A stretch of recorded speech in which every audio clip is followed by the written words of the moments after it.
네, 시청자 여러분 안녕하십니까. 충북 시사토론창의 구본상입니다. 이 총선이 하루 앞으로 다가와 있습니다. 투표는 총알보다 빠르다, 투표는 총알보다 강하다. 미국의 제16대 대통령 에이브람 링컨이 남긴 명언인데요. 총과 칼의 힘이 어느 때보다 중요했던 남북전쟁에도 총알보다도 오히려 역사와 정치를 바꿀 수 있는 단 한 표의 투표가 얼마나 더 강력한지를 남긴 그런 명언이 되겠습니다. 우리가 가지고 있는 소중한 한 표를 다시 한번 좀 생각해 보셨으면 좋겠습니다. 자, 오늘 충북 시사토론창에서는 제21대 국회의원 선거를 하루 앞두고 주요 정당들의 충북 관련 정책 그리고 공약을 함께 짚어보는 순서를 마련했습니다. 함께 들으시면서 또 선거에 투표에 또 많은 도움 되시길 바라겠습니다. 자, 오늘 함께 해주실 세 분을 소개해드리죠. 더불어민주당 충북도당 김신흥 정책실장 나오셨습니다. 네. 자, 그리고 미래통합당 충북도당 최진현 정책실장 나오셨습니다. 네, 안녕하십니까. 네. 마지막으로 정의당 충북도당 이재표 정책담당 나오셨습니다. 네, 안녕하십니까. 네. 자, 오늘은 이제 선거를 앞두고 각 당의 입장, 정책을 듣는 시간이기 때문에 다른 어떤 토론보다도 좀 양적인 균형을 최대한 맞춰서 진행을 하도록 하겠습니다. 그래서 각 질문마다 주어진 시간이 있겠고요. 시간이 지나게 되면 제가 좀 그 문장이 좀 끝나지 않았더라도 좀 적극적으로 좀 개입해서 시간을 맞추도록 할 테니까 세 분께 먼저 양해의 말씀을 좀 구하겠습니다. 자, 그러면 첫 번째 공통 질문부터 시작하면서 오늘 토론 시작해 보겠습니다. 하루 앞으로 다가온 국회의원 선거, 과연 각 주요 정당들은 어떻게 이 판세를 분석하고 계신지 굉장히 궁금합니다. 도내 판세를 어떻게 이번 총선에서 분석하고 계신지 세 정당의 입장을 들어보도록 하겠습니다. 좀 솔직하게 말씀을 부탁드리죠. 발언 순서는 사전 추첨에 따라서 김신흥 정책실장부터 듣겠습니다. 네, 먼저 선거 판세를 말씀드리기 전에 지난 10일과 11일 이틀간 진행된 사전투표에서 많은 충북도민들께서 투표에 참여해 주신 것에 대해서 감사의 말씀을 드립니다. 코로나19를 극복하고 위기에 처한 민생 경제를 살리라는 도민들의 요구가 반영된 결과라고 생각하고요. 저희 민주당은 더욱 도민 여러분과 힘을 합쳐서 노력하겠다는 말씀 먼저 드립니다. 질문 주신 부분에 대해서 좀 말씀드리자면 저희 입장에서야 8개 선거구 후보가 모두 도민 여러분의 선택을 받는다면 더없이 좋겠지만 선거구마다 상황이 좀 다르기 때문에 결과를 예측한다는 게 쉽지는 않습니다. 다만 현재 여러 가지 선거 상황 이런 것들을 좀 살펴볼 때 저희 민주당에서는 8개 선거구 중에서 절대 열세인 지역은 없다고 보고 있고요. 8개 선거구가 현재 그 우세로 돼 있고 나머지 4개가 좀 경합 상태가 아니겠는가 그렇게 판단하고 있습니다. 네.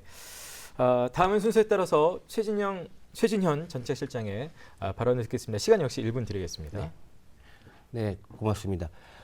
지난 타 방송사 토론회에서 제가 그 의석수 예측은 유권자에 대한 불경이다 이런 발언을 했었는데요. 그 입장에는 변함이 없습니다. 이것은 엄격히 말씀드렸지만 유권자의 결정 사안이지 쉽게 야단할 사안이 아니다 이렇게 봅니다. 다만 그 소득 주도 성장으로 그 어려운 우리 지금 상황 그리고 주 52시간 근무로 문을 닫은 중소기업 사장님의 눈물 그리고 또 애들 학원비를 못 보내는 부모의 심정, 또 엎친 데 덮친 격으로 더 어려워진 우리 그 자영업자와 소상공인의 눈물, 이런 것들을 우리 유권자분들이 기억하신다면 이번 4.15 총선을 통해서 어떤 좋은 저희 미래통합당의 좋은 결과가 있게끔 도와주시라 믿고요. 또 그렇게 기대를 하고 있습니다. 아울러 사전투표 많이 해주셔서 너무 감사드리고요. 오늘 4월 15일 본투표에서도 모두 투표장으로 나와주시기를 간곡히 부탁드립니다. 네. 자, 마지막으로 이재표 정책 담당의 말씀 듣겠습니다. 네, 이번 선거는 이 거대 양당의 이 선거 프레임 만들기 때문에 이 사실 정책이나 인물이 실종된 그런 안타까운 선거가 되고 있습니다. 여당은 대통령을 지켜달라고 시작을 했다가 지금은 이제 과반 이상을 자신하고 있는 그런 상황이 된 것 같고요. 거대 야당은 정권 심판을 이야기했는데 좀 진행되는 상황을 보면은 지지층이 좀 두터운 지역을 제외하고는 굉장히 좀 고전하고 있지 않는가 생각을 합니다. 충북도 이 판에서 크게 다르지 않을 거라고 예상을 하고 있고요. 정의당의 경우에는 이번에 그 8개 선거 가운데 한 명의 현역 국회의원을 후보로 냈습니다만 이 양당 구도의 이 정치판에서 이 당선을 그 인정받기는 쉽지 않은 그런 분위기입니다. 고전하고 있지만 분투를 하고 있고요. 전체 구도를 놓고 볼 때는 아까 민주당에서 얘기한 것처럼 한 4석 정도를 민주당이 안정적으로 가져가고 있고 나머지는 저희 정의당을 포함해서 내 선거구에서는 혼전 양상이라고 생각합니다. 네. 네. 자, 세 분의 발언을 잘 들었습니다. 뭐 역시 예측한 판세를 분석하는 것은 뭐 이렇게 발언이 쉽지는 않습니다만, 그래서 이번에는 4년 전 총선 때 민심하고 비교하면 어떤가 이렇게 좀 또 다시 한번 돌려서 세 분께 질문하겠습니다. 이번에는 세 분 모두 1분 30초씩 발언 시간을 드리겠고요. 뭐 순서는 따로 드리지 않겠습니다. 어떤 분부터 발언하실지요? 네, 충북 민심을 얘기할 때 그 가장 중요한 것은 지역 경제 발전에 대한 도민들의 갈증과 함께 그 구체적으로 어떻게 내 삶이 바뀌고 있는가, 내가 직접 체감하는 부분들에 대한 변화의 요구가 굉장히 높다, 이렇게 좀 생각을 합니다. 저희 충북에는 뭐 반도체 산업, 뭐 바이오 헬스 산업, 신에너지 산업, 이런 그 첨단 산업 관련 업체들이 많이 들어오고는 있고, 부가가치나 생산 그 유발 효과가 많이 발생하는 것도 사실이지만, 실제 우리 도민들께서 그 효과가 나에게 어떤 영향을 주는가, 이 부분에 대해서는 만족하지 못하고 있는 것이 사실이라고 생각을 합니다. 이에 대해서 저희 민주당도 좀 반성할 부분이 있고 앞으로 좀 고쳐야 될 그런 부분들이 많이 있다, 이렇게 생각을 하는데요. 또 한편으로 보면 우리 사회가 그 나아가야 할 방향과 가치, 지향성에 대해서는 대다수의 도민 여러분께서 그 현재 문재인 정부가 추구하고 있는 것이 맞다, 이런 생각을 하고 계신다고 봅니다. 이명박 정부, 박근혜 정부를 거쳐오면서 특히 2016년 말과 2017년에 있었던 그 촛불 시민혁명, 그리고 대통령 탄핵, 이런 과정들을 보면서 우리 도민들께서 그 어떠한 그 정당과 어떠한 그 정부가 집권해야 되는지에 대해서 뼈저리게 느끼고 있다고 생각을 하고요. 이런 부분들이 4년 전과 비교해서 변화된 민심의 핵심이 아니겠는가, 뭐 이런 생각을 좀 해봅니다. 네. 다른 분들은 또 4년 전과 비교하면 어떻게? 예. 나이 수는 겁니까? 나이스 연장을 네. 저는 앞에 했던 발언의 연장선상에 좀 있다고 생각이 되는데요. 일단은 20대 국회가 굉장히 많이 싸웠습니다. 정쟁하는 국회였었고, 국회에 대한 국민들의 신뢰도도 1.8%밖에 되지 않는 이런 상황이었는데요. 이런 부분들은 그 양당이 서로 양분돼서 이 다투는 구도 속에서 이 소위 말하는 상생과 협치 정치가 사라진 것이 가장 큰 문제였다고 생각을 하는데, 이번 선거 기간 동안에도 똑같이 또 싸웠고요. 21대 국회에도 이 양당제 형태의 이런 그 국회는 또 이 정쟁할 수밖에 없는 그런 상황 속에 있다고 생각을 합니다.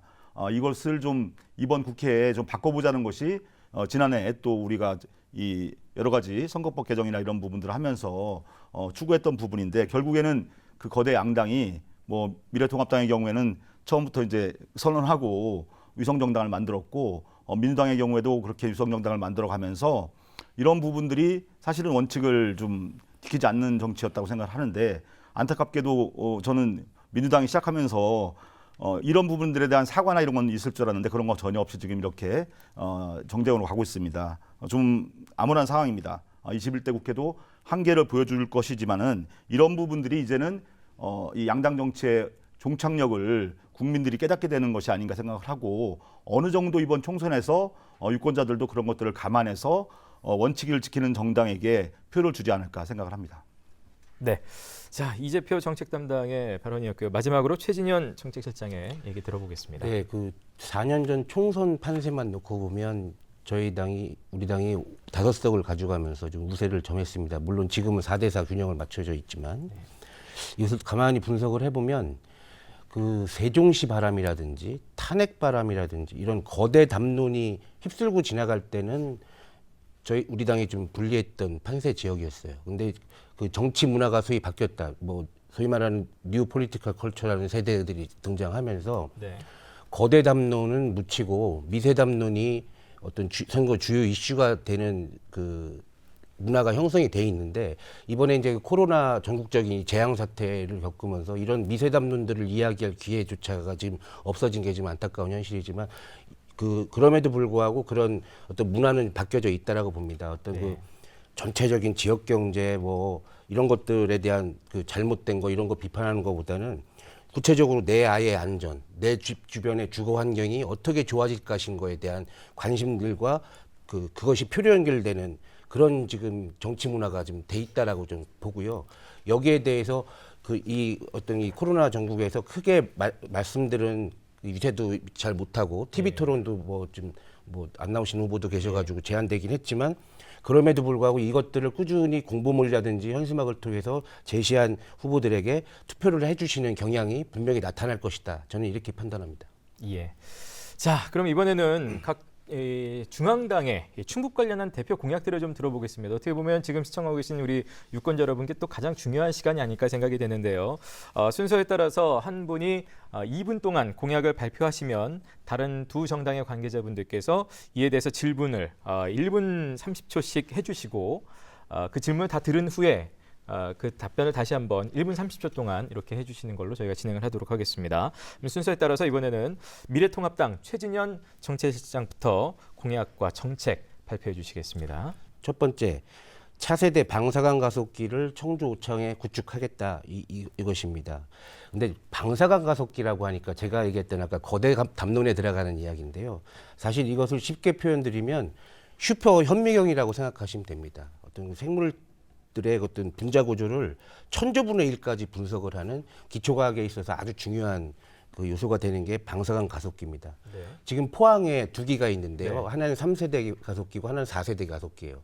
3세대 가속기가 노후화되고 수요가 좀 많은데 하질 못하기 때문에 이미 지금 정부가 이것을 발표를 했습니다. 공개 경쟁을 하겠다라고.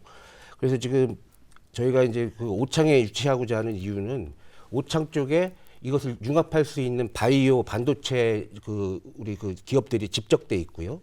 또 그 오창이 그 방사강 가속기의 제일 중요한 요소가 그 화강암 안반층이 단단한 게 있냐인데 오창이 지금 그런 안반층을 가지고 있어요. 그래서 이게 최적지라고 생각을 하고 사업비가 무려 1조 원에 달하고 경제 유발 효과도 엄청납니다. 그래서 기초과학과 기술 융합, 그래서 지역 혁신 성장을 이끌 수 있는 것이 이것이다 해서 저희는 1호 공약으로 내놨고요. 두 번째 역시 약간 거대 담론 쪽인데 그 중부고속도로 전 구간 확장 추진입니다. 2015년 11월 달에 원래 중부고속도로 확장이 추진되고 있었는데 서울 세종간 고속도로가 추가되면서 2017년도 예산에서 서울 세종간 고속도로만 반영이 돼 있어요. 그래서 이게 좀 밀려 있는데요. 전 구간을 4차선에서 6차선으로 조기에 좀 확장하는 작업이 시급하다. 그래서 충북 경제의 대동맥을 좀 뚫을 필요가 있다. 이렇게 봅니다. 그 이외에 미세먼지 대응 산업 환경 개선센터 지원 구축, 또 충북 지역 의대 정원 확대 및 의과학과 신설 뭐 이런 것들이 들어 있습니다. 네, 시간이 뭐 길진 않았습니다. 2분 동안 대표 공약들을 짚어주셨는데요. 다른 두 정당의 질문을 듣도록 하겠습니다. 지금 발표하신 공약들 외에도 뭐 평소에 또 상대 정당들의 그 공약들을 또 파악을 하셨을 테니까요. 뭐 관련해서 질문하셔도 좋을 것 같습니다.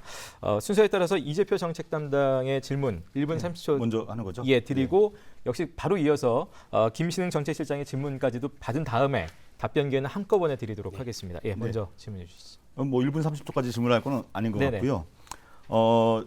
최근에 그 여당 대표가 아까 얘기했던 그 가장 중요하게 얘기했던 방사강 그 가속기에 대해서 그 호남 쪽으로 주겠다는 그런 뉘앙스의 발언을 해가지고 굉장히 논쟁이 됐고 또 미래통합당 거기에 대해서도 굉장히 또 반발을 하고 있는데 지금은 사실 민주당이 여당입니다. 미래통합당은 야당일 뿐인데 이 과거에도 이 표의 유불리에 따라서 이렇게 정치적 결정을 했던 적이 많이 있다.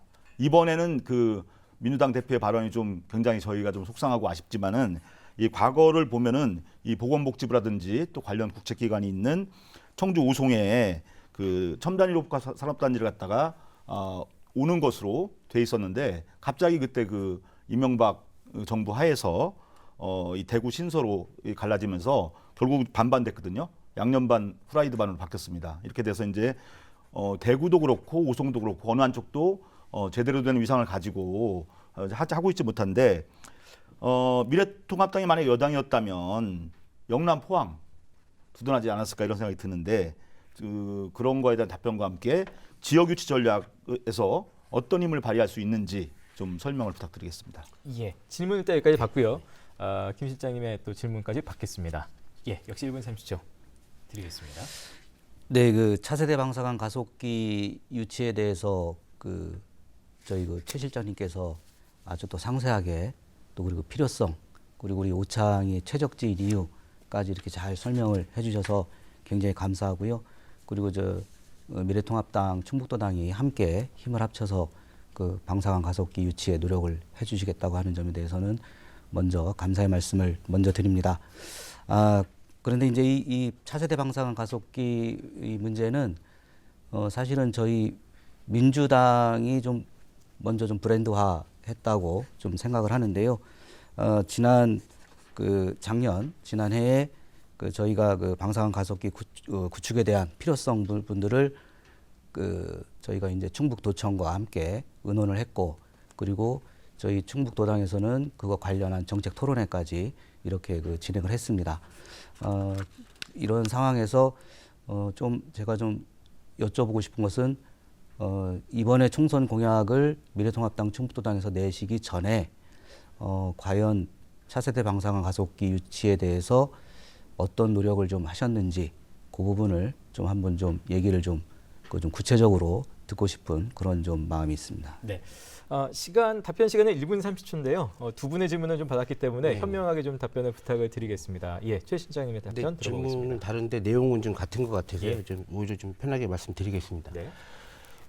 일단 우리 이재표 우리 정의당에서 예. 여쭤보신 그 중에서 좀 오류가 있는 게 첨단 의료 복합 단지는 정우택 지사 시절에 유치가 된 것이고요.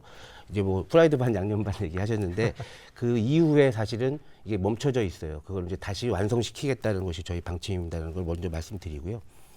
방사능 가속기 이번에 문제는 4월 7일 날 민주당 우리 후보 8분께서 모이셔가지고 충북 유치 노력을 위해서 최선을 다하겠다고 발표를 8분이 다 하셨어요. 근데 그 다음 날 4월 8일 날 이해찬 더불어민주당 대표께서 차세대 방사능 가속기 유치와 이모빌리티 신산업 생태계는 광주 전남에 구축해 호남을 미래첨단 산업단지 기지로 육성하겠다라는 발표를 하셨습니다. 그래서 이 세종역 신설 발언에 이어서 그 충북과 청주를 좀 무시하고 홀대라는 것이 아니냐는 것을 다시 한번 확인됐는데요. 그 해명을 또 이렇게 하셨어요.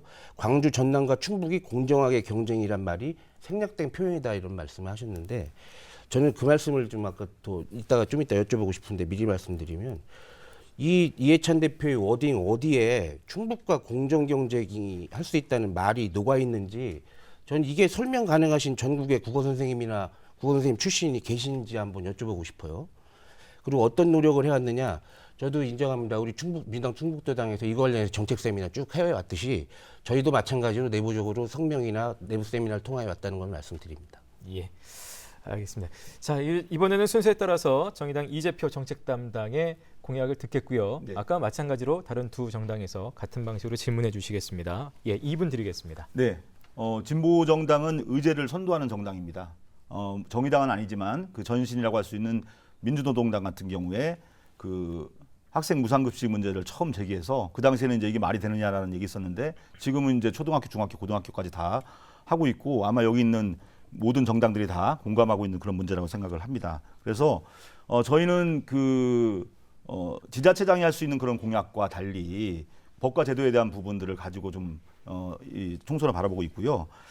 이번 선거에서는 그 구도심 살리기 다 얘기를 하고 있습니다. 뭐 난개발 방지 다 얘기하고 있고 청주시 대기질 다 얘기하고 있는데 여기에 대해서 실질적으로 이것들을 실현하기 위해서 반드시 거론해야 되는 문제들이 있거든요. 좀 불편한 얘기들이기 때문에 사실은 그 기존 양당들을 다 거론하지 않고 있는 문제인데 예컨대 그 난개발 같은 경우에는요. 청주시의 그 인구 추계가 100만에 맞춰져 있다 보니까 계속해서 이제 118%나 지금 주택이 과잉 공급돼 있는 겁니다. 이런 부분들은 결국에는 어떤 문제를 불러오는가 하면은 15년에서 한 25년 전쯤에 지어진 용암동이라든지 금천동 같은데 청주에 여기 한 15층 아파트들의 아파트 값이 많이 떨어지고 있어요. 아마 거기 살고 계시죠? 네네. 네, 그래서 그런 문제가 발생하고 있는데 이 아파트 값이 떨어지면서 또 이제 공실도 발생하고 공실이 발생하면 주변 상권이 도미노 붕괴로 갑니다. 그렇기 때문에 저희는 그 인구 계획 추계를 다시 수정하고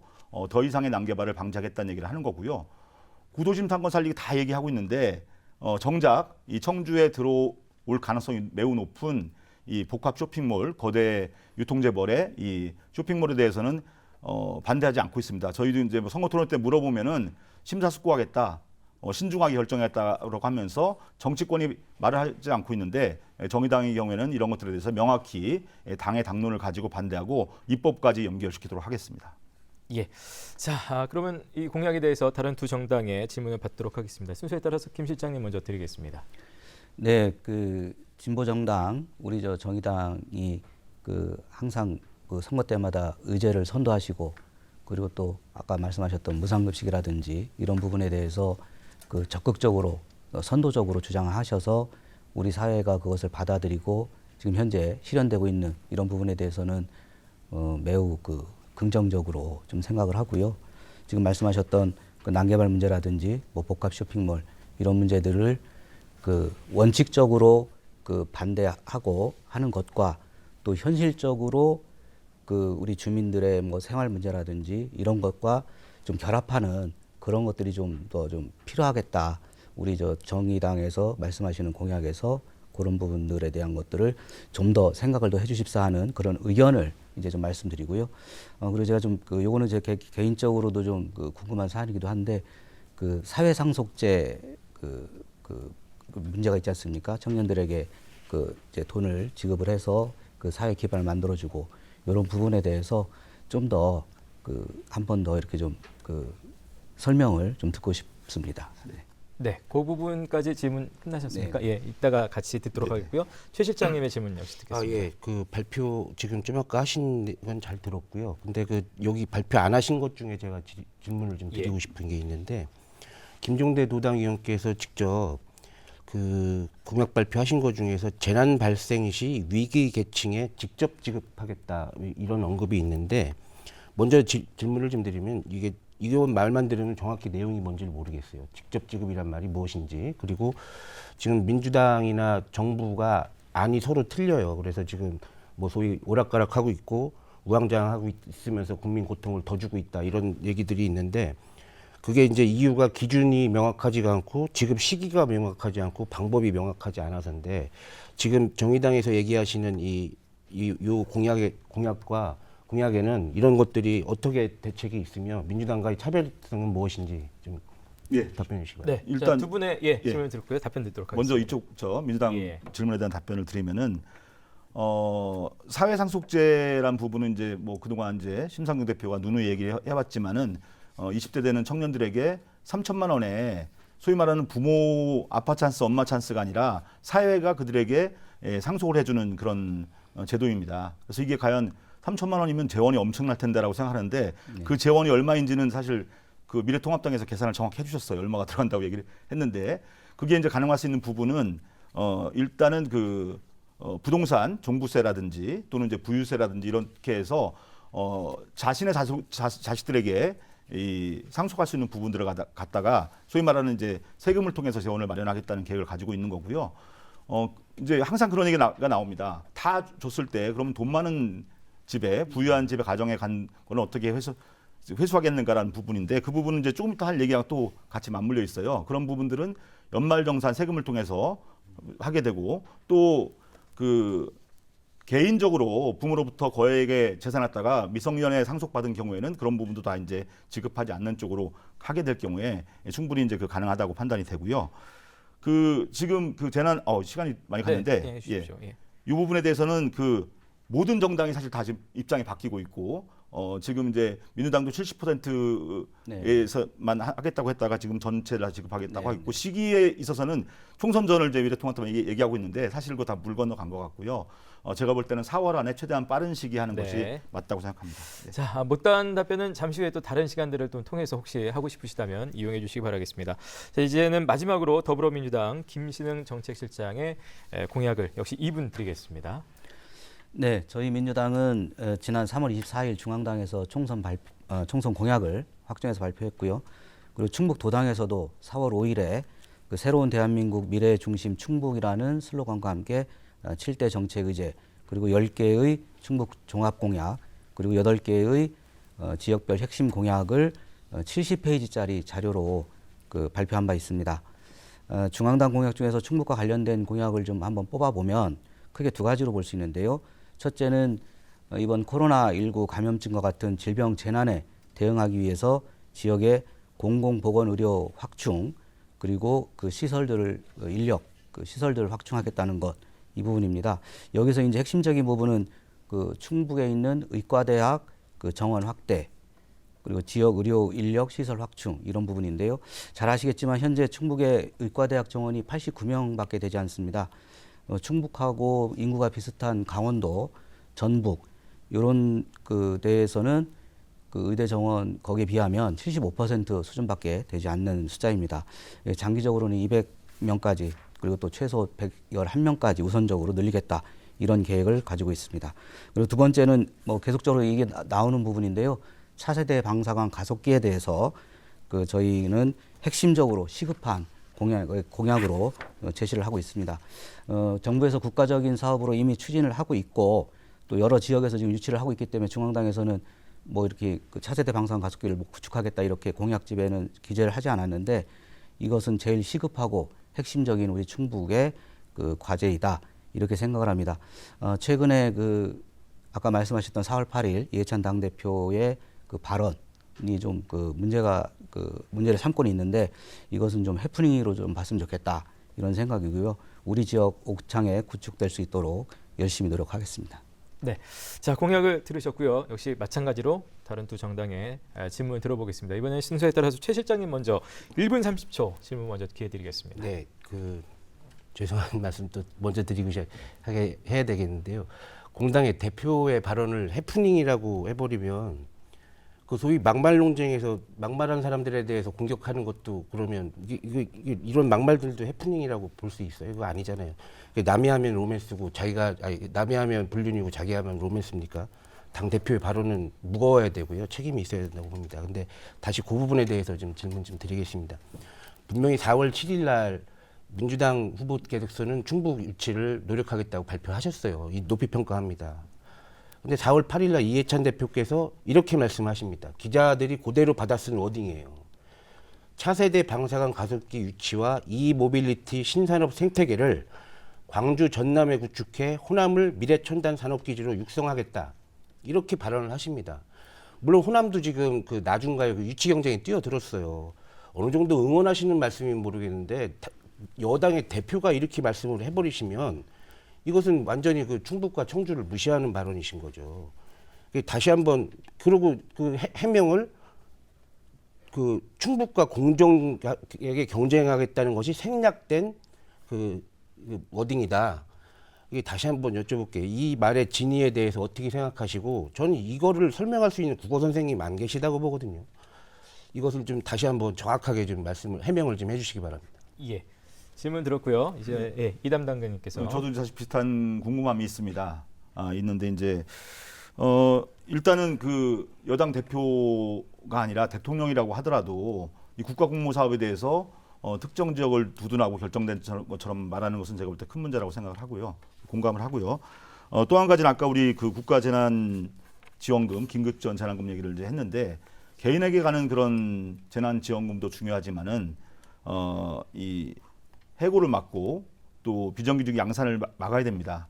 비슷한 예로 우리 IMF 때도 이제 정부가 기업들을 많이 지원했거든요. 그래서 100조 정도의 돈이 풀렸는데 결국에는 기업들은 지금 사내보험을 계속 차곡차곡 쌓아가고 있지만은 그 당시에 정말로 많은 해고를 갖다가 정부가 막아내지 못했다라는 겁니다. 코로나도 이제 종류는 다르지만 그런 재난 상황인데 그 정부 여당이 이 IMF 때와 달리 이 비정규직의 해고 이런 부분들을 막아낼 수 있는 것들에 대해서는 여당으로서 어떤 그 계획들이 있는지 좀 알고 싶습니다. 네, 자 두 정당의 질문을 지금 함께 들어봤고요. 예, 역시 답변은 1분 30초 드리겠습니다. 네, 역시 차세대 방사관 가속기 문제가 제일 뜨거운 현안인가 봅니다. 네, 우리 두 분께서 또 이렇게 같이 이렇게 질문을 해주셨는데요. 제가 해프닝이라고 아까 그 표현한 것은 말 그대로 우발적으로 발생됐다 이런 뜻에서 말씀드린 것이고요. 이해찬 당대표의 발언으로 인해서 좀 우리 그 유권자들께서 좀 혼선을 빚게 좀 된 점에 대해서는 좀 유감스럽게 생각을 합니다. 근데 다만 그 4월 8일 날 그 16시경에 그 발표가 되었던 이해찬 당대표 본인의 그 정정 그 문자를 보면 이거 그냥 그대로 한번 읽어보겠습니다. 금일 광주 선거대책위원회 회의에서 발언한 4세대 원형 방사관 가속기 전남 유치에 관한 발언은 4세대 원형 방사관 가속기 유치에 충청북도와의 공정한 경쟁이 보장되도록 하겠다는 의미가 잘못 전달된 것입니다.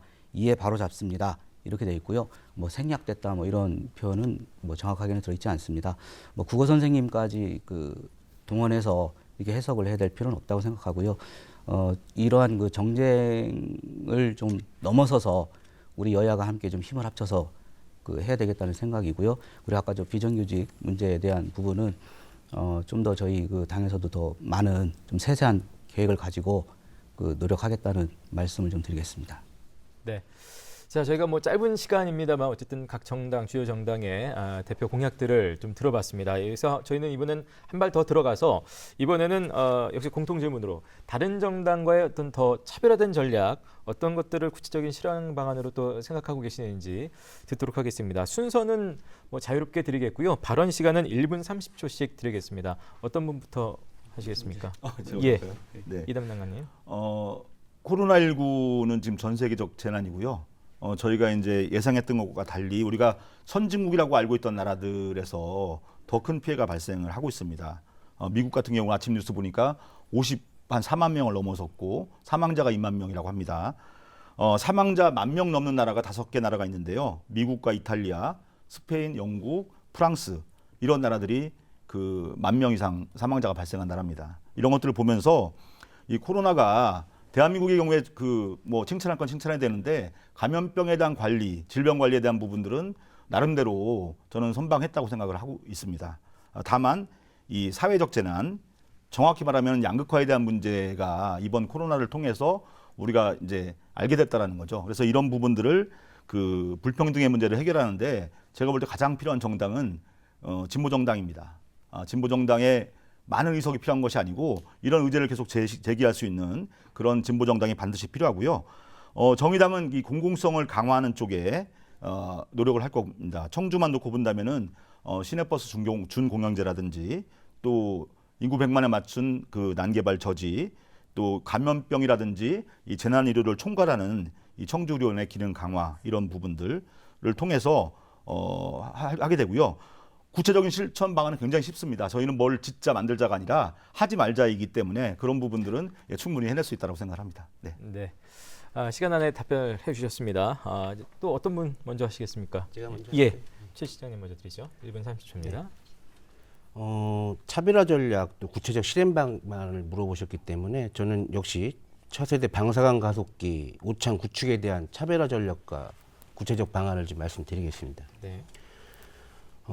유치의 기본은 그 각 정파의 강력한 의지라고 보고요. 총선 직후에 미래통합당 당론화를 추진하겠습니다. 또한 정치적 방법과 과학적 방법의 투트랙을 병행 추진하겠습니다. 정치적으로는 도당에 갇힌 차세대 방사능 가속기 오창 구축 추진위원회를 발족을 시킬 것이고요. 과학적 방법으로는 역시 도당에서 그 오창의 화강 안남층과 타 지역을 비교할 수 있는 정책 세미나 등을 개최해 나가겠습니다. 이미 사실은 과학기술정보통신부에서 지난 5일 이 평가 항목의 배점까지 공개를 했습니다. 보면 기본 요건에 25점, 입지 조건에 50점, 자치단체의 지원에 25점을 배점을 시켰어요. 이 배점에도 사실은 문제가 있다는 게 지금 제기되고 있습니다. 언론에서. 근데 청주 오창의 가장 강력한 후보라는 것을 집중 극대화해서 홍보해 나가겠습니다. 오창에는요 38개 이 주변에 국책기관이 이미 들어서 있고요. 카이스트 등 75개 대학들이 지금 있습니다. 그 산학연 연계가 가능합니다. 또 아까도 말씀드렸듯이 바이오와 반도체 기업들이 집적돼 있어요. 또 최소 부지라고 할 수 있는 25만 제곱미터를 이미 확보를 했습니다. 접근성도 훌륭합니다. 충분히 우리가 과학적으로 현실적으로 네. 구체화시키겠습니다. 자, 이제 마지막으로 김 실장님 말씀 듣겠습니다. 네, 그 저희 최 실장님께서 이렇게 그 당론화 그리고 투트랙 방식 그리고 과학적인 접근 이런 부분들까지 이렇게 구체적으로 말씀하시면서 우리가 좀 힘을 합쳐서 차세대 방사능 가속기를 오창에 구축하도록 하자고 그 힘이 되는 말씀을 해주셔서 굉장히 감사합니다. 이러한 그 차세대 방사능 가속기 등의 이러한 공약을 실현하는 데서 저희 민주당의 차별화 전략을 말씀드린다면 한마디로 집권 여당 시스템과 네트워크를 이용한 실행력의 극대화 이렇게 말씀드릴 수 있겠습니다. 잘 아시다시피 충북은 도지사 그리고 뭐 청주시장 등 이런 그 자치단체장들께서 대다수가 저희 민주당 소속이고요. 그리고 충북도의회와 기초의회 12군데 모두 저희 민주당이 다수 의석을 차지하고 있습니다. 국회의원은 단순하게 그 국회에서 입법 활동만 하는 사람이 아닙니다. 지역민들과 소통하고 지역 발전을 위해서 노력하는 사람인데요. 이러한 그 국회의원과 그리고 지방자치단체, 지방의회가 삼각협업 체계를 만들 수 있는 것이 저희 민주당의 제일 핵심적인 차별화 전략이다. 이렇게 좀 말씀을 드려보겠습니다. 시너지 효과를 충분히 낼 수 있다. 이렇게 생각합니다. 네, 답변 다 하셨습니까? 네. 예. 다음 질문 바로 드리겠습니다. 아까도 이제 코로나19라는 단어가 나왔습니다만 이제 아무래도 그 생각을 하지 않을 수 없습니다. 코로나19 사태가 계속되면서 더욱더 침체돼가는 지역 경제 상황인데요. 각 정당의 지역 경제 활성화만 아마 또 많은 분들이 궁금해하실 것 같습니다. 역시 시간은 1분 30초씩 드리겠고요. 순서는 뭐 자유롭게 하도록 하겠습니다. 어떤 분부터 먼저 하시겠습니까? 정말 우리 도민 여러분 또 청주 시민 여러분 정말 하루하루 버티기 힘든 어려운 삶 속에 지금 계십니다. 그야말로 코로나 도가니에 지금 빠져 계세요. 코로나 이전에도 어려웠던 경기가 엎친 데 덮친 격이 됐습니다. 그런데 중요한 것은 아까도 말씀드렸지만 사실은 코로나 사태가 오기 전에도 힘들고 어려웠습니다. 지역경제 활성화의 가장 큰 기본은 이 잘못된 소득주도 성장과 주 52시간제 근무 같은 잘못된 정책을 전환하고 바로잡는 것이 가장 큰 지역경제 활성화 방안입니다. 지금 가계별로 소득주도 성장했는데 오히려 작년에 4.1% 가계 소득이 줄었어요. 봉급이 줄었다는 얘기예요. 이러니까 애들 학원을 못 보내는 부모들이 많아요. 저 또한 포함됩니다. 자, 주 52시간제 근무로 해서 직장도 잃고 기업이 사라지니까 직장을 당연히 잃을 수밖에 없겠죠. 이러다 보니까 소비가 위축되니까 지역경제 소상공인 자영업자는 자동적으로 더 어려울 수밖에 없습니다. 잘못된 정책 전환이 가장 큰 지역경제 활성화책이라 보고요. 대통령께서 빨리 긴급재정명령권 발동해서 내일이라도 빨리 지급을 좀 해주셨으면 좋겠습니다. 또 이런 어려울 때 학교, 학원, 종교시설에 지금 인터넷 강의나 예배 플랫폼과 기술 장비를 지원할 필요가 있겠고요. 골목 식당과 전통시장에 공공 배달 서비스 앱을 좀 도입을 시켜줄 필요가 있습니다. 그래서 최소한의 것들을 보장해주고요. 또 오송역 세권 개발, 또 방산가속기 유치 등해서 지역 경제 활성화할 수 있는 인프라를 좀 구축해야 합니다. 예. 바로 듣겠습니다. 예, 먼저 할까요? 이 담당님. 일단 지역 경기만 따로 떼어내서 활성화하시는 방법이 없습니다. 예, 제가 볼 때는 이 문제는 이제 국가 경기 정체가 다 같이 부양돼야 되는 문제라고 생각을 하고요.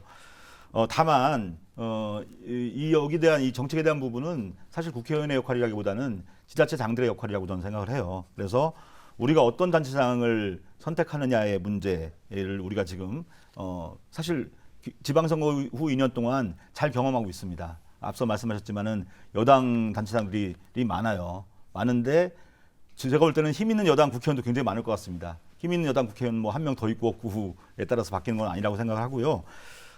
다른 도시에 좀 좋은 선례를 좀 우리가 좀 보고 배울 필요는 있겠다는 생각을 합니다. 그래서 뭐 예를 들어 성남 같은 경우에는 그 성남형 연대안전기금이라는 걸 만들었는데 여기서 뭐 이제 성남 좀 돈이 많은 지자체다 보니까 또 1인당 얼마씩 또 주기도 하고 하는데 사실 이거를 충북에 있는 많은 시군들은 따라하기는 쉽지 않은 상황입니다. 그렇다고 하더라도 일단은 이런 연대안전기금을 만들어서 지원한다라고 한다면은 소상공인 지원에 좀 집중하는 것이 옳겠다라고 생각하거든요. 소상공인이 굉장히 지금 어려운 피해를 본 업종들이 있습니다. 그래서 성남의 경우에는 100만 원씩 지원을 하고 있고요.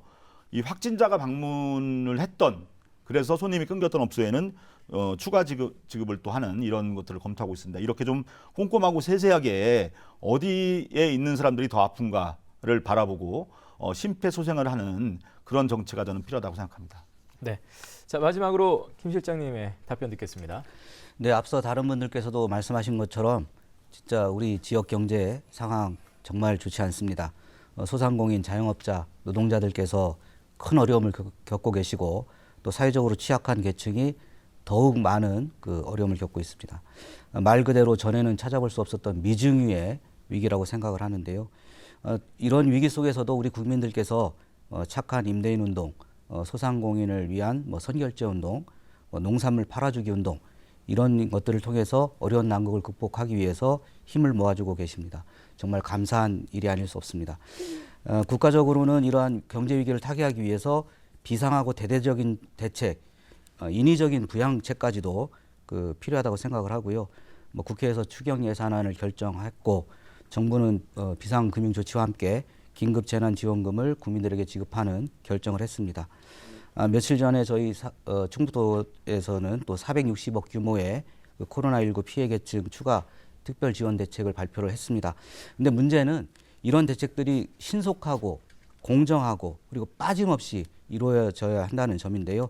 저희 민주당 충북 총선 후보 8명은 지난 4월 5일에 긴급재난 지원금을 보편적으로 지급해달라는 건의를 했고요.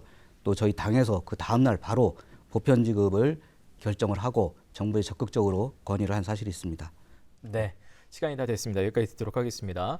자, 다음 질문은 사회적 약자에 대한 질문이 되겠습니다. 뭐 어느 선거가 되든지 간에 항상 이제 나오는 질문 중에 하나인데요. 사회적 약자, 우리 뭐 보통 이제 노인, 여성, 장애인들을 생각을 하게 됩니다. 정치가 과연 무엇을 이들을 위해서 할 수 있을지 각 당의 입장을 좀 들어보도록 하겠습니다. 역시 시간은 1분 30초씩 드리겠고요. 순서는 자유롭게 드리겠습니다. 네, 네. 먼저 하겠습니다. 네. 네. 노인이라든지 여성 또 장애인이 이제 소수가 아닌 다수입니다. 우리 사회에. 여성은 뭐 당연히 절반이고요. 그다음에 노인의 경우에도 이제 20%를 곧 넘어서게 되는 상황이 올 것이고 또 사회가 선진화될수록 이 장애의 범주는 더 늘어나게 돼 있습니다. 이렇게 볼 때 이것은 이제 미래 사회의 정치가 어떻게 준비할 것인가에 세상을 어떻게 바라볼 것인가의 문제라고 생각을 하고요. 네. 정치는 결국 이런 복지를 실현하는 데 필요한 재원을 어떻게 만들어내고 그다음에 갖다 어떤 원칙으로 분배하는가가 저는 정치라고 생각을 하거든요. 그래서 우리가 지금까지는 이 승자 독식의 구조였습니다.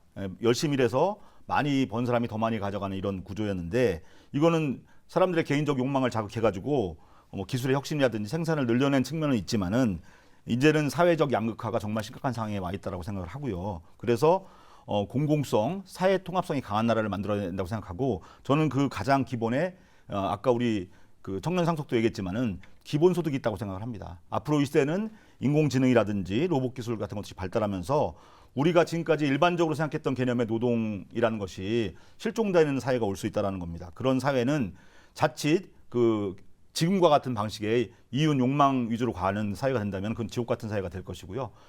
우리가 지금 하고 있는 그 기본소득은 굉장히 낯설고 좀 불편해 보이지만은 그 미래 사회를 우리가 실험해보고 연습해보는 과정이라고 생각합니다. 네. 다른 두 분 또 답변 드리도록 하겠습니다. 예, 최 시장님 먼저 드리죠. 네. 예. 그 질문 자체가 너무 좋습니다. 사회적 약자를 할 수 있는 노인, 여성, 장애인을 위해서 정치는 무엇을 할 수 있을까요? 이런 질문입니다. 구체적인 말씀도 드리겠지만 저는 정치가 그런 역할을 해야 된다고 생각합니다. 눈물을 바로 멈추게 해야 합니다. 사회적 약자들이. 그렇지만 그걸 당장 할 수 없다면 눈물을 닦아주기라도 해야 된다고 생각합니다. 그것이 정치의 역할이라고 생각하고요. 존재 의의라고 생각합니다. 요새 그 경단녀, 소위 말하는 경력단절 여성들의 문제가 사실 심각합니다. 작년 말 초반 기준으로 그 수가 170만에 육박을 합니다. 그러니까 그 일과 가정을 양립할 수 없는 사회가 됐다는 얘기거든요. 그럼 이것을 어떻게 뚫어나갈 것인가는 이건 중앙에서 고민도 해야겠지만 지역에서도 역시 노력을 해야 됩니다. 그 소위 말하는 일 육아를 병행할 수 있고 사회 진출과 창업의 디딤돌이 될 수 있는 기초장치를 마련을 해줘야 된다고 생각해요. 그래서 저희 충북도당 미래통합당 충북도당은 세로맘 스퀘어, 일명 프리마켓을 상시할 수 있는 일명 세로맘 스퀘어를 조성해서 일과 육아를 병행할 수 있고 창업이 병행할 수 있는 조건을 만들어 드리겠습니다. 또 장애인 같은 경우 문화예술센터를 건립을 약속을 드리는데요. 작년 장애인들 경우 97%가 영화 관람 1회, 2회에 문화 접촉 횟수가 없어요. 장애인 문화예술센터를 건립하겠습니다. 또 수어통역센터 운영 체계를 정비해야 되겠다는 생각도 하고 있습니다. 네. 시간이 좀 다 됐습니다. 이제 마지막으로 사회적 약자에 관한 정당 입장 우리 김 실장님께 듣겠습니다. 네, 앞서 말씀해 주신 두 분 의견에 적극적으로 아주 동의를 합니다. 우리나라 정치인들이 여야를 막론하고 가장 많이 듣는 얘기가 사회적 약자에 대한 배려가 부족하다 이 말일 것입니다. 그러면서 또 한편으로는 또 그 정치인들이 제일 많이 하는 이야기가 사회적 약자를 위한 정책을 펼치겠다 이런 또 이야기를 제일 많이 합니다.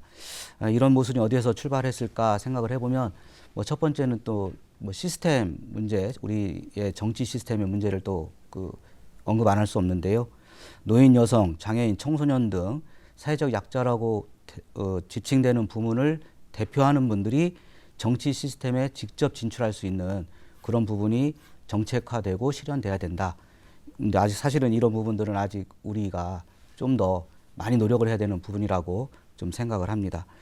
그리고 그것과 함께 현재 진행되고 있는 사회적 약자를 위한 국가와 지방자치단체의 그 정책들, 뭐 치매 국가 책임제라든지 이런 부분들이 유기적이고 아주 실효적으로 집행될 수 있도록 하는 것도 매우 중요하다.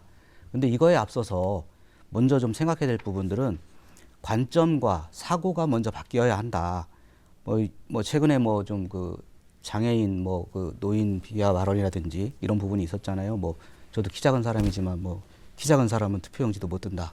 뭐 이런 뭐 발언도 있었는데 좀 이러한 그 관념과 사고 자체부터 먼저 좀 바꿔야 된다 이런 생각해 봅니다. 네, 자, 새 정당의 입장을 들어봤습니다. 네, 이제 21대 총선을 앞두고 있습니다만 다시 말하면 20대 국회의원 임기가 거의 끝나간다는 뜻이겠죠. 지난 20대 국회를 돌아보실 때 이것을 이루지 못해서 아쉬웠다. 또 지역의 현안 가운데 이것만큼은 꼭 이뤘어야 되는 것이었는데 라고 생각하시는 것이 있다면 새 정당의 답변 듣겠습니다. 시간이 좀 짧습니다. 30초밖에 저희가 드리지 못할 것 같은데요. 김 실장님부터 좀 드리도록 하겠습니다. 네, 먼저 충북에 꼭 필요했지만 20대 때 못한 것에 대해서 말씀드리면 지방자치 분권과 국가균형 발전에 대한 좀 입법 활동이 부족하지 않았나. 저희 그 국토 면적에 비해서 수도권 인구가 거의 뭐 50% 이렇게 넘는 이런 상황에서 좀 더 지방자치 그리고 국가균형 발전에 대한 그러한 그 법들이 많이 좀 생겨야 된다고 생각을 하고요. 이런 부분에 대해서 좀 더 저희 민주당이 21대 국회에서는 더욱더 노력을 하겠다. 이런 말씀드리겠습니다. 네, 뭐 이재표 담당 바로 드릴까요? 예. 네. 청주 면적이 남한 면적의 0.9%인데 소각장은 그 18%의 소각을 하고 있습니다. 요즘에 좀 공기가 좀 맑아졌다고 하는데 제가 볼 때는 코로나19로 인해서 한국이나 주변 국가, 특히 중국의 이 산업 생산이 좀 이렇게 저조한 것이 영향을 미친 것 같거든요. 이 얘기 뭐냐면은 충분히 노력하면 공기를 맑게 만들 수 있다는 얘기입니다. 그런 측면에서 저는 그 소각장 지역 총량제, 그러니까 청주에 있는 소각장을 더 이상 만들지 않고 분산시킬 수 있는 법안을 만들어야 되는데 이 수도권의 반대를 물리쳐야 하는 그런 어려움이 있습니다. 마지막으로 최 실장님 발언 듣겠습니다. 네, 20대 못한 지역 현안을 말씀드리겠습니다. 이 서울 세종 간 고속도로에 밀려서 중부고속도로를 확장 못한 게 좀 아쉽고요. 또 첨단 의료 복합단지가 10년째 정체돼 있습니다. 이것을 완성하지 못한 20대 국회가 아쉽습니다. 또 충북 청주에 이 도민과 시민들이 제대로 즐길 만한 또 갈 곳이 없단 말씀들을 많이 하시거든요. 이런 그 소위 말하는 워터파크 하나 제대로 없는 이런 현실이 좀 안타까워요. 이게 좀 개선됐으면 좋겠습니다. 네, 자, 어느새 시간이 다 됐습니다. 더 꼼꼼히 더 자세히 듣고 싶은데요. 시간이 좀 많이 다 돼서 이제 마무리 발언 세 분 모두 30초씩 드리도록 하겠습니다. 정의당 충북도당은 이번 충북 8개 선거구 중에서 청주 상당에 김종대 후보 단 한 명을 공천했습니다. 미국과 방위분담금 협상이라든지 일본과 안보무역 전쟁을 벌이는 과정 속에서 우리 국익과 자존심을 지킨 장본인입니다. 좀 주목해 주시고요. 또 거대 양당의 잘못된 공천 때문에 충북도의회 3곳에서 지금 재보궐선거가 이루어지고 있는데 정의당은 청주 10선거구 영동 1선거구에 2명의 여성 후보를 공천했습니다. 29명 가운데 26명이 민주당인 이 충북도의회 정의당을 거기까지 듣도록 하겠습니다. 예. 자, 다음은 순서에 따라서 최진현 정책실장의 발언 듣겠습니다. 네, 존경하는 충북도민 여러분. 코로나 이전의 경제, 외교, 안보의 무능을 기억하는 선거. 코로나를 함께 극복해 나가는 선거. 시장 경제와 자유 대한민국을 살리는 선거로 이번 총선이 기억될 수 있도록 해주십시오. 이번 4월 15일 총선에 모두 다 투표장으로 향하셔서 시장 경제와 자유 대한민국을 살려주시기를 간곡히 호소드립니다. 고맙습니다. 네, 자, 마지막으로 김 실장님의 마무리 발언 듣겠습니다. 충북도민 여러분, 코로나19 위기 속에서 치르는 이번 총선은 대한민국의 미래를 결정하는 아주 중요한 선거입니다. 입에 담기도 힘든 발언, 국민을 모독하는 막말을 한 후보를 제명조차 하지 않는 정당이 있습니다.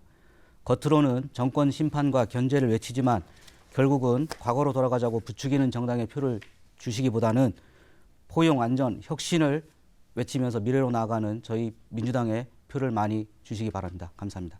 네, 자, 오늘 빡빡하게 정해진 시간 속에서도 함께 토론해 주신 세 분께 다시 한번 감사드리겠습니다. 고맙습니다. 고맙습니다. 예.